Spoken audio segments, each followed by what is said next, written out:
हाय guys, मैं हूं Talha and welcome to coding with Talha.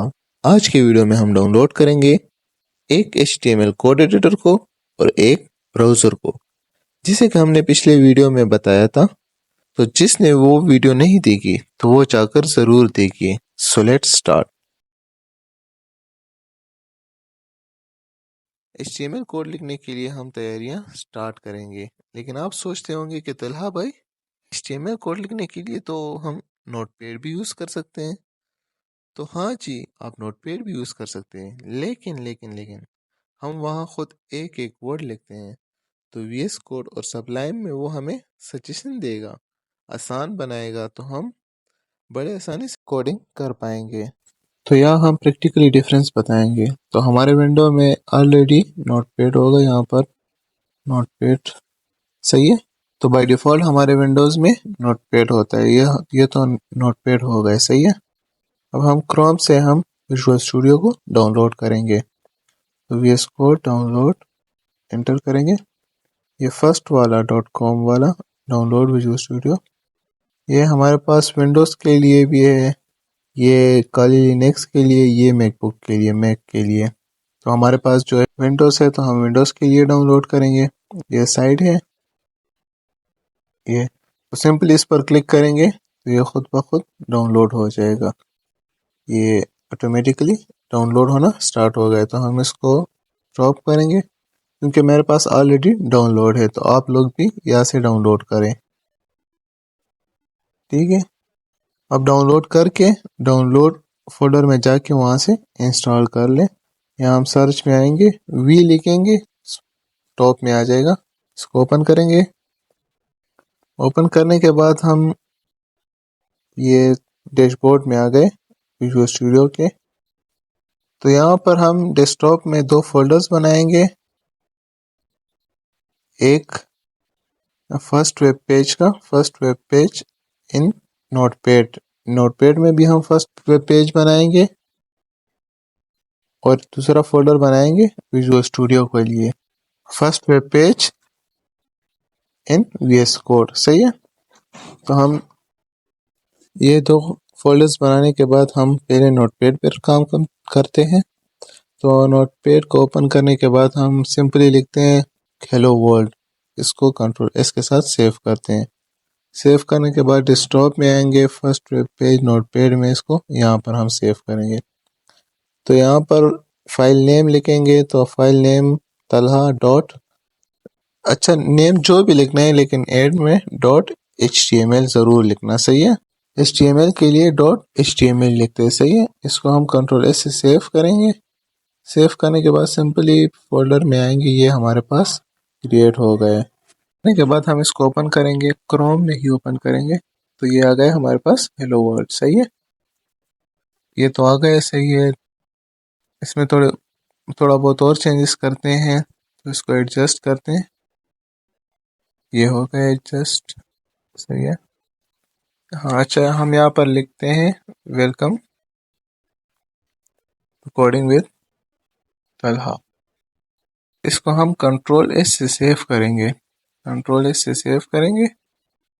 Save करने के बाद यहाँ पर ब्राउज़र में आके रिफ़्रेश करेंगे, तो ये हमारे पास आ गए, लेकिन ये लाइन में आया है। तो हम इसको नीचे लाते हैं कि थोड़ा अच्छा लगे, सही लगे, किसी को समझ तो आए ना। तो उसके लिए हम BR, एक टैग है वो यूज़ करते हैं, BR। ये बाद में मैं समझाऊंगा, लेकिन फ़िलहाल ब्रेक करने के लिए BR मतलब लाइन को ब्रेक करने के लिए, सही है। तो ये तो आ गए, थोड़ा और रीडिंग करते हैं। लिखते हैं माय नेम इज़ तलहा, सही है।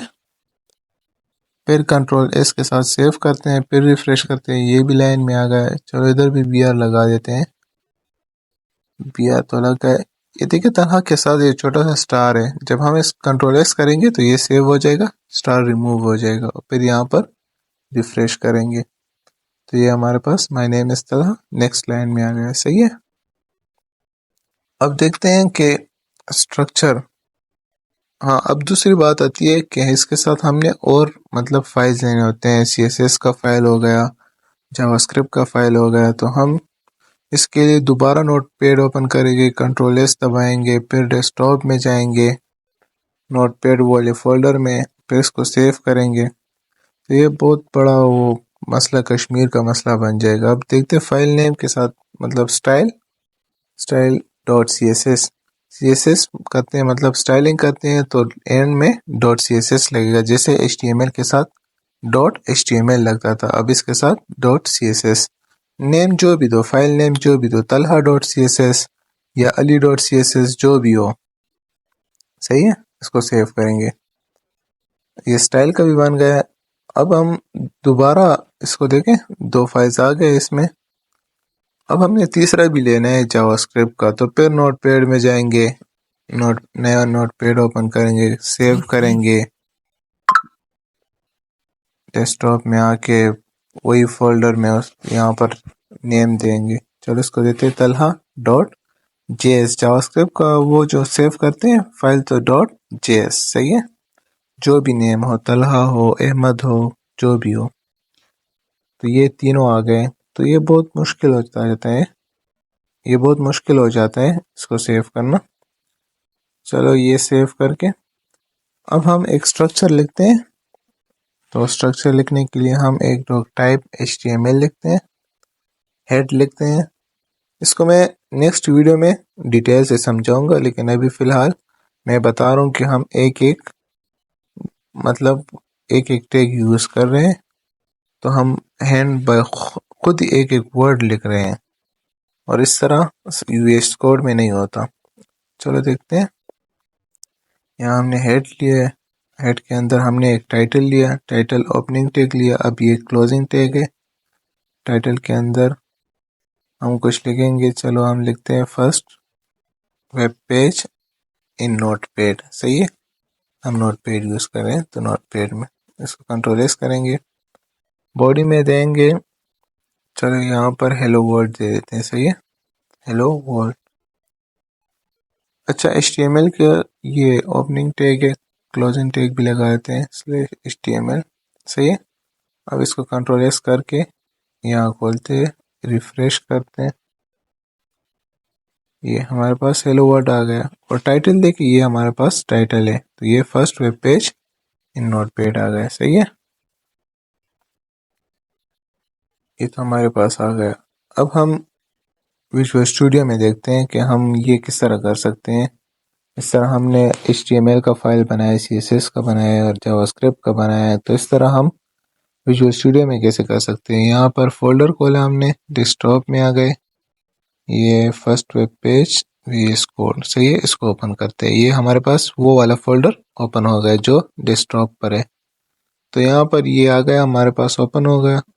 यहाँ पर हम फोल्डर्स बनाएंगे, फाइल्स जिसे कहते हैं, तलहा डॉट HTML, सही है, ये एक बन गया। अब हमने दूसरा भी बनाना है, स्टाइल डॉट CSS का या तलहा डॉट CSS का, जो भी लिखो, ये भी बन गया। एंड में डॉट CSS लिखते हैं, सही है। जावास्क्रिप्ट के लिए तलहा डॉट JS या कोई भी नेम यूज कर सकते हो, लेकिन एंड में डॉट JS होना जरूरी है। ये हमारे पास 3 एक्टिव हो गए, सही है। तो हमें तो इन दो की ज़रूरत नहीं है, हम HTML यूज़ करेंगे, सही है। ये CSS, ये जावास्क्रिप्ट, ये 3। तो हम यहाँ पर हेलो वर्ल्ड इसको प्रिंट करेंगे। ये लिखने के बाद हम तो ये कंट्रोल एस को सेव, इन दोनों को रिमूव कर देते हैं, सही है। ये कंट्रोल एस के साथ सेव हो गए। हम आते हैं VS कोड वाले फोल्डर में, ये तीनों देखो आसानी से आ गए। ये ओपन करेंगे तो ये हमारा हेलो वर्ल्ड प्रिंट हो गया। अब यहाँ पर टाइटल को करते हैं। चलो यहाँ पर आते हैं, इसको इसको रिमूव कर देते हैं, हेलो वर्ल्ड को। शिफ्ट के साथ 1 दबाएंगे तो ये आ जाएगा। तो ये बाय डिफ़ॉल्ट हमारे पास ये सारा लिखा हुआ कोड आ रहा है। इसको रिमूव कर देते हैं, इसकी ज़रूरत नहीं है फ़िलहाल, नेक्स्ट वीडियो में मैं फिर समझाऊंगा। बॉडी में देखिए, इसमें खुद ब खुद HTML opening tag, closing tag, head के ओपनिंग टैग और क्लोजिंग टैग, बॉडी के ओपनिंग टैग, क्लोजिंग टैग खुद ब खुद आ जाते हैं VS कोड में। इसमें हमने वेलकम टू चैनल लिख के रिफ्रेश करते हैं, ये हमारे पास आ गया वेलकम टू माय चैनल। अब इस तरह करते हैं, टाइटल भी चेंज करते हैं, डॉक्यूमेंट लिखा है, इस डॉक्यूमेंट को रिमूव करके, ये डॉक्यूमेंट लिखा है तो इसको रिमूव करके फर्स्ट वेब पेज लिख देते हैं।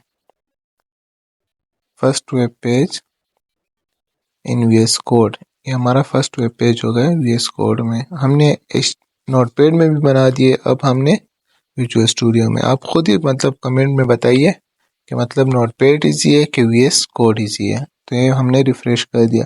लेकिन यार एक और मसला है, ये हमारे पास टाइटल तो आ गए लेकिन हम रिफ्रेश रिफ्रेश रिफ्रेश से तंग आ गए।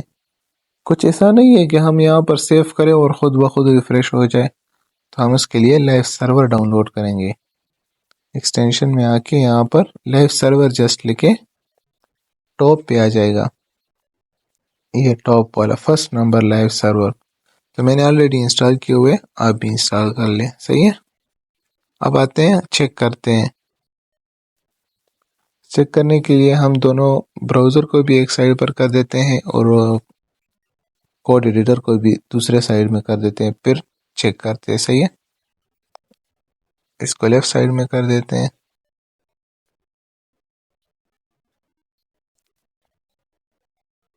इसको लेफ्ट में करते हैं और दूसरे को राइट में। इधर का इसको थोड़ा छोटा करते हैं, बस सही है। ओके, अब देखते हैं। सही है। वेलकम टू माय चैनल लिखा है, इसकी जगह कुछ और लिखते हैं। अब यहाँ पर जस्ट हम कंट्रोल एस करेंगे, ओह कंट्रोल एस करेंगे, वहाँ पर खुद ब खुद अपडेट होता जाएगा। देखिए कोडिंग की तरह यहाँ पर जैसे कंट्रोल एस मैंने कर दिए, वहाँ खुद रिफ्रेश हो जाता है। ठीक है। तो ये रहा हमारा दोनों के बीच में डिफरेंस।